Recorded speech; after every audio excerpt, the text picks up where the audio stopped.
Le vent hurlait comme un esprit en colère au-dessus de l'océan. Mes tresses africaines fouettaient mon âge et mon visage, mes lèvres brûlaient de sel. Et l'homme qui m'avait juré protection venait de me pousser hors du ciel. Je m'appelle Aminata Diarra, une femme noire à la peau sombre comme l'ébène.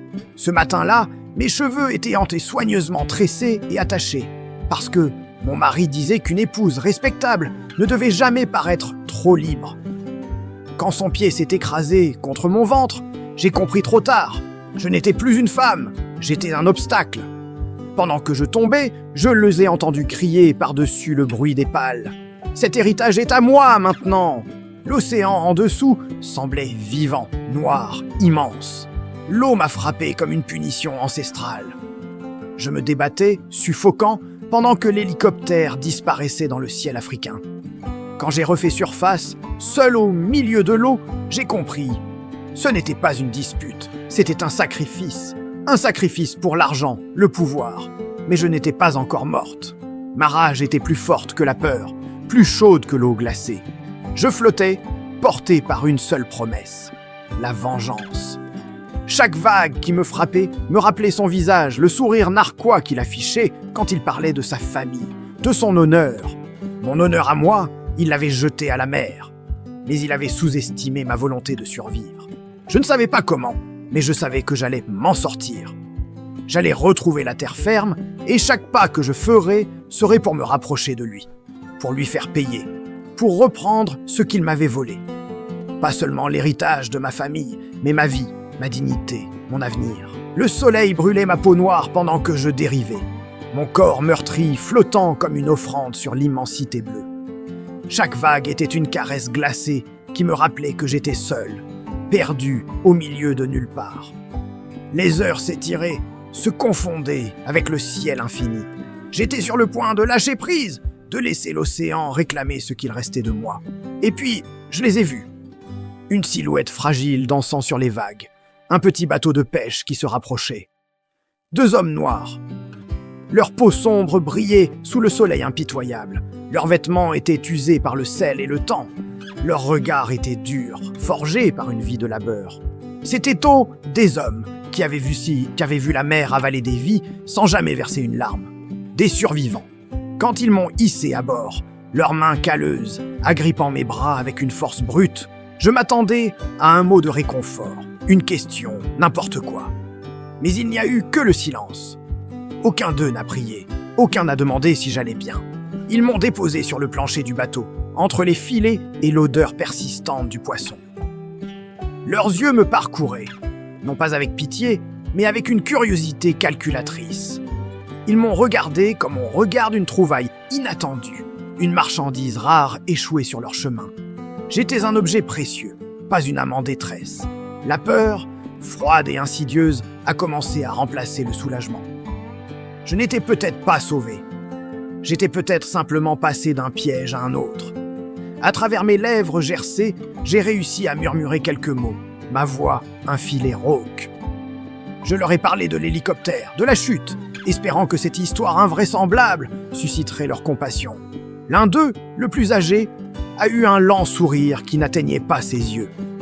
Il s'est accroupi, son visage à quelques centimètres du mien. « Les femmes noires ne tombent pas du ciel sans raison », a-t-il dit, sa voix grave comme le grondement lointain d'un orage. Ces mots pendaient dans l'air, lourds de sous-entendus. L'autre a simplement hoché la tête, un accord tacite. Il savait, ou plutôt, il supposait, une femme noire tombée d'un hélicoptère. Pour eux, cela ne pouvait signifier qu'une chose, l'argent, et la complication qui vient avec. Aussitôt, le bruit du moteur a changé. J'ai senti le bateau pivoter brusquement. J'ai tourné la tête, cherchant la côte, le village de pêcheurs que j'espérais rejoindre. Mais nous n'allions pas dans cette direction. Le bateau a changé de cap, s'éloignant de la sécurité promise par la terre ferme pour s'enfoncer vers une crique isolée. Une bande de sable blanc cachée par des rochers noirs acérés. La panique a commencé à monter dans ma gorge. Ce n'était pas un sauvetage, c'était une transaction. J'avais été repêché et maintenant, j'allais être vendu. Je n'étais pas une survivante, j'étais leur prise du jour, leur loterie gagnante. La mer ne m'avait pas tué. Mais ces hommes allaient peut-être finir le travail.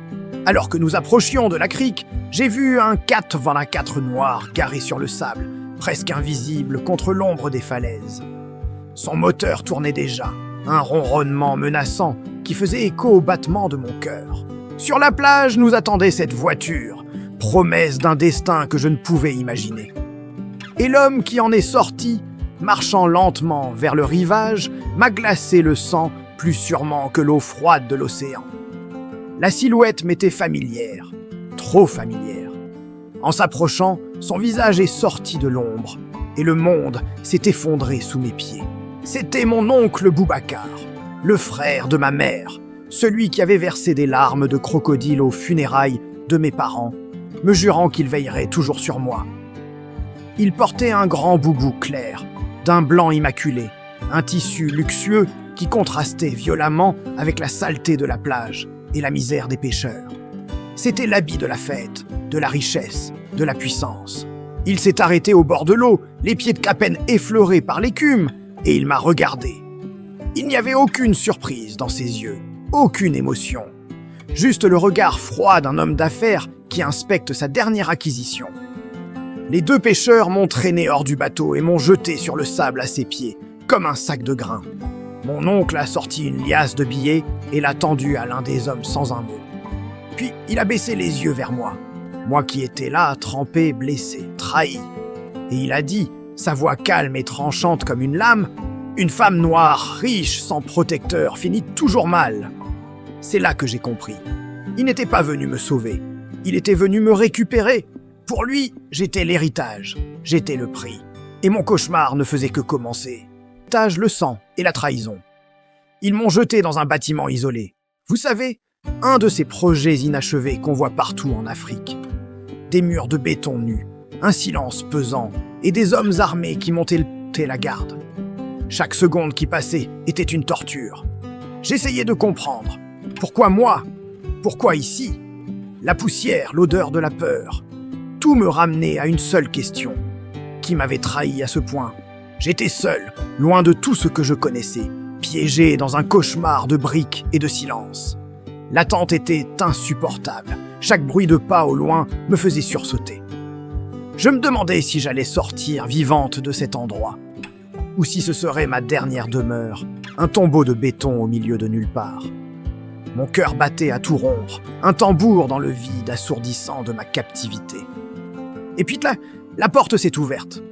Issa, mon mari, est entré. Grand, la peau noire et profonde, toujours impeccablement vêtu, avec ce calme imperturbable des chefs traditionnels qui savent que le monde leur appartient. En le voyant, j'ai compris. J'avais traversé un océan pour fuir, mais l'océan n'avait pas suffi. Mon passé, ma famille, tout m'avait rattrapé. Il n'a pas dit un mot au début. Il s'est simplement approché, son ombre me recouvrant, et a posé une liasse de documents sur la table en fer rouillé devant moi. Sa voix, quand il a enfin parlé, était dénuée de toute chaleur. C'était un ordre, pas une demande. « Signe, Aminata !» Il a fait une pause, me fixant de ses yeux froids. Une femme sage sait quand il est temps d'obéir. Ces mots ont résonné dans le silence. Obéir. C'était donc ça, ma valeur à ses yeux. Un simple instrument pour ses ambitions. La déception était si violente qu'elle m'a coupé le souffle. À cet instant précis, alors que je fixais les papiers sans les voir, une autre femme est entrée dans la pièce. Elle était noire, grande, imposante. Sa démarche était lente, assurée. Mais c'est son regard qui m'a frappé. Un regard de mère qui a trop vu, trop souffert. C'était Tata Néné, l'amie de ma propre mère, celle qui était là depuis le tout début, depuis les années de galère où elles vendaient ensemble des légumes au marché, bien avant que l'argent ne vienne tout corrompre. Sa présence ici était un choc. C'était un fantôme de mon ancienne vie, un rappel d'une époque où la loyauté signifiait encore quelque chose. Que faisait-elle là, dans ce lieu de désolation? Était-elle une alliée ou une autre pièce sur l'échiquier de mon mari? Son visage était un masque impénétrable, mais dans ses yeux, j'ai cru déceler une lueur de défi. Tata Néné n'a pas perdu de temps. D'un geste sec, elle a jeté un autre paquet de documents sur la table, juste à côté de ceux d'Issa. Les feuilles se sont éparpillées. C'était là des preuves, des relevés de comptes offshore, des contrats avec des signatures volées, des messages qui révélaient des années de trahison familiale. La vérité, brute et moche, était enfin étalée sous nos yeux. La pièce, si silencieuse quelques secondes plus tôt, a explosé. Issa a crié, un cri de rage et de surprise. Ces hommes ont paniqué. Des coups de feu ont claqué dans la nuit. Dans le chaos, Tata Néné m'a attrapé par le bras. « Maintenant !» a-t-elle crié. Et nous avons couru. Nous avons couru dans l'obscurité de la nuit africaine, le cœur battant, l'adrénaline pompant dans nos veines, fuyant les balles et les mensonges. Cette nuit-là, je n'étais plus la femme docile. J'étais une fugitive qui se battait pour sa vie. Plus tard, le décor avait changé. Je me suis retrouvé face à mon mari, non plus dans une prison de béton, mais dans le hall opulent d'un hôtel de luxe. Autour de nous, c'était un tourbillon de richesse. Des hommes et des femmes d'affaires noires, des touristes blancs qui sirotaient des cocktails, et partout des faux sourires. L'air était lourd de parfums chers et de non-dits. Issa, toujours aussi calme en apparence, a de nouveau posé les documents devant moi. Cette fois, son regard disait que je n'avais plus le choix. La pression était immense. Alors, j'ai pris le stylo.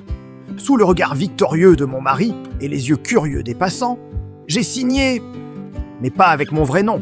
J'ai utilisé le nom de jeune fille de ma mère, un nom qu'il ne connaissait pas, un nom qui rendait le document invalide. C'était mon acte de rébellion silencieux. Quelques minutes plus tard, alors qu'Issa savourait sa victoire en commandant du champagne, des policiers en uniforme sont entrés dans le lobby. Ils se sont dirigés droit sur notre table. Quand ils lui ont passé les menottes, son masque de calme s'est brisé. Il s'est tourné vers moi, le visage déformé par la haine. « Tu ne sais pas qui dirige vraiment cette famille » a-t-il hurlé alors qu'on l'emmenait. Ces mots étaient une menace, une promesse de vengeance. Et au même moment, mon téléphone, posé sur la table, a vibré. Un message d'un numéro inconnu est apparu sur l'écran. Je l'ai lu et un frisson m'a parcouru l'échine. Le message disait « Une femme noire qui refuse de mourir devient dangereuse. Le chapitre 2 commence maintenant. » Je venais de gagner une bataille, mais la guerre, je le savais, ne faisait que commencer. La vraie question est maintenant de savoir qui m'a envoyé ce message et de quel côté cette personne se trouve. Alors, je vous pose la question. Une femme noire doit-elle choisir la survie ou la vérité? Dites-le moi en commentaire. Votre avis m'intéresse énormément. Cette histoire, mon histoire, elle cache une leçon puissante. Souvent, on nous apprend à nous méfier de l'extérieur, des étrangers, du monde qui ne nous ressemble pas. Mais la vérité, c'est que le plus grand danger pour une femme noire ne vient pas toujours de l'inconnu. Parfois, il vient de ceux qui partagent son sang, son nom, et en qui elle avait placé toute sa confiance. C'est la leçon la plus amère que j'ai jamais apprise. Mon parcours nous rappelle des vérités essentielles. D'abord, que l'amour sans respect n'est pas de l'amour, c'est une arme. Quand quelqu'un prétend vous aimer, mais vous demande de vous effacer, de vous taire, de signer votre propre déchéance, ce n'est plus de l'amour, c'est du contrôle. Ensuite, une famille sans valeur, sans loyauté, sans éthique, peut se révéler plus cruelle et plus impitoyable que n'importe quel étranger.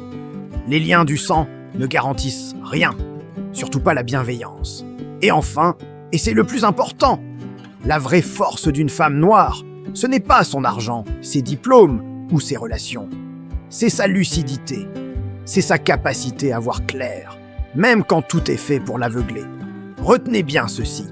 Celui qui veut vous faire taire, celui qui veut vous contrôler, commencera toujours par essayer de vous faire croire que vous lui devez tout. Votre succès, votre bonheur, votre existence même. C'est le piège le plus vieux du monde. Mais le jour où vous ouvrez les yeux, le jour où vous comprenez votre propre valeur et refusez d'être diminué, ce jour-là, plus rien ni personne ne peut vous arrêter. Vous devenez une force inarrêtable. Ne laissez jamais personne éteindre votre lumière. Merci d'avoir écouté jusqu'au bout. Si cette histoire vous a parlé, n'oubliez pas de vous abonner et d'activer la cloche pour ne pas manquer la suite. On se retrouve très bientôt pour le prochain chapitre.